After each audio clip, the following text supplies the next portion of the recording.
Someone who loves you says it gently, or maybe even not so gently. It's been a while. Don't you think it's time to move on? And something in you flinches, not because they're wrong that time has passed, but because you didn't know that healing had a deadline. And now, on top of everything else, you're managing their impatience too. That's not you healing wrong. That's a survival loop trying to meet a timeline that was never built for what actually happened to you. I'm Angela Darling, and I help survivors recover from narcissistic abuse. And today I want to talk about something that blindsides so many survivors. The moment the people around you, sometimes the ones who love you the most, start to get impatient with how long your healing is actually taking. Because if you've been quietly asking yourself, why am I not over this yet? I want you to hear the question underneath it that actually matters more. Whose timeline am I even trying to meet?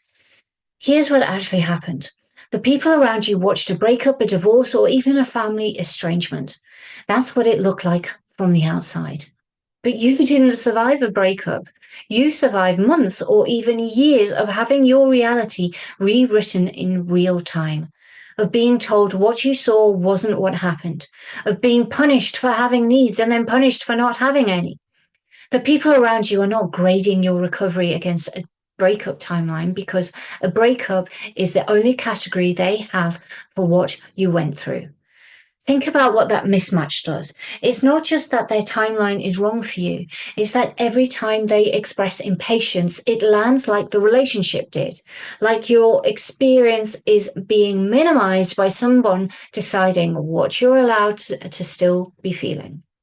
That's not a coincidence. That's the exact shape of the original wound showing up again in a different relationship. So now, when somebody says, isn't it time you let this go?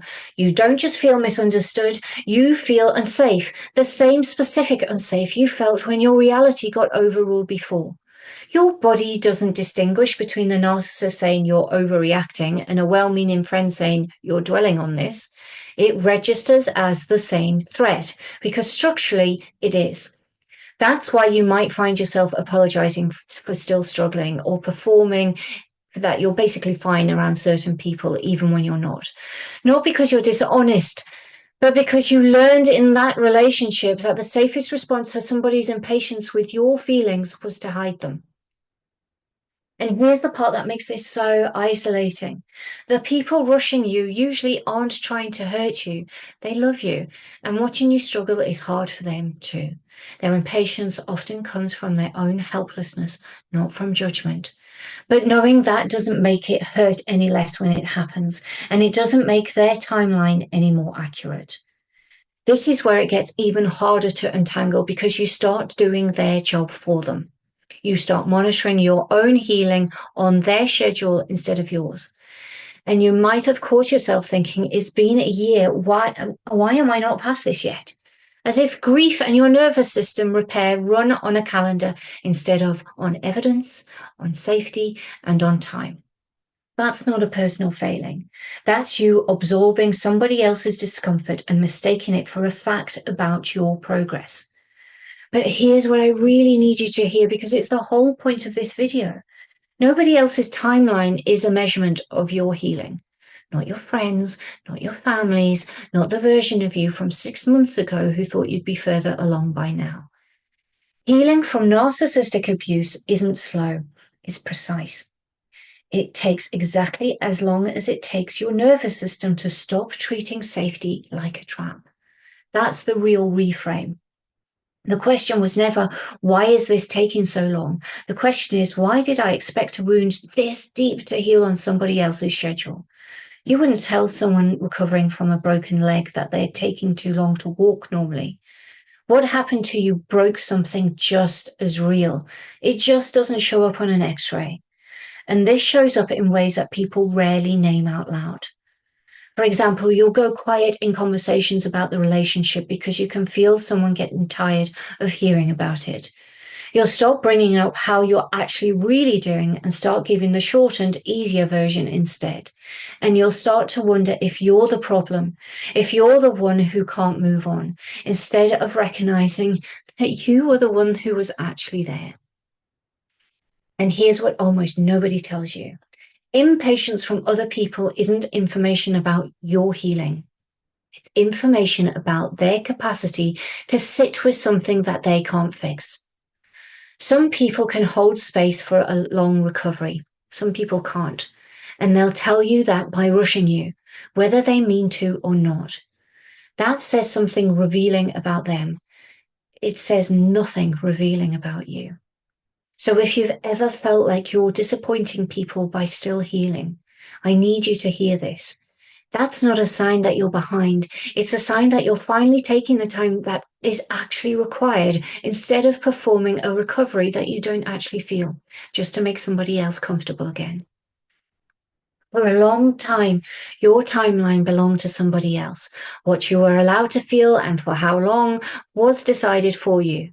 Reclaiming your healing means reclaiming that timeline too, even when it disappoints people who wanted you further along than you are by now. One day, somebody will ask, "Aren't you over this yet?" And it won't land like a threat. It'll land as a question you can answer honestly without flinching because you'll finally trust that your pace is the right one. One day you'll stop checking your progress against anybody else's calendar. One day it's taking so long will just become it took exactly as long as it needed to. You didn't fall behind. You were never on somebody else's schedule to begin with. This is exactly the kind of pattern the sacred coding method exists to work with, because timeline pressure was never actually about speed. It was about safety and about finally letting your own pace be the one that mattered. You can tell yourself to hurry up as many times as you want. If your nervous system is still doing the slow, careful work of learning that it's safe now, it will take the time it takes, no matter how many people are waiting for you to be finished. Breaking the survival loop here isn't about healing faster to satisfy anyone else's comfort. It's about letting your recovery move at a pace your body actually requires and trusting that that pace itself is proof that it's working, not proof that you're broken. That's how healing actually holds, not on a schedule. On truth, if you're tired of feeling behind in recovery that nobody else can time for you, I've linked my free masterclass below, and I'll walk you through exactly why healing from narcissistic abuse doesn't follow anybody else's calendar, and how survivors can learn to trust their own pace again and find ways that overcome the abuse. And in the next video, I want to talk about something that quietly undermines survivors more than almost anything else. Why you can know absolutely everything about narcissistic abuse, every term, every pattern, every red flag, and still find yourself drawn back into contact or drawn into someone eerily familiar. Because knowledge was never actually the thing protecting you. And once you understand what actually was, you'll stop asking, why didn't knowing better save me? And you'll start asking the question that actually keeps you safe. What was I protecting myself with before I ever had the words for any of this? Because once you know this, you can actually start to recover on your own timeline. Until next time, be gentle with yourself. There's nothing wrong with you. Your healing isn't late. It was never on anyone else's clock to begin with.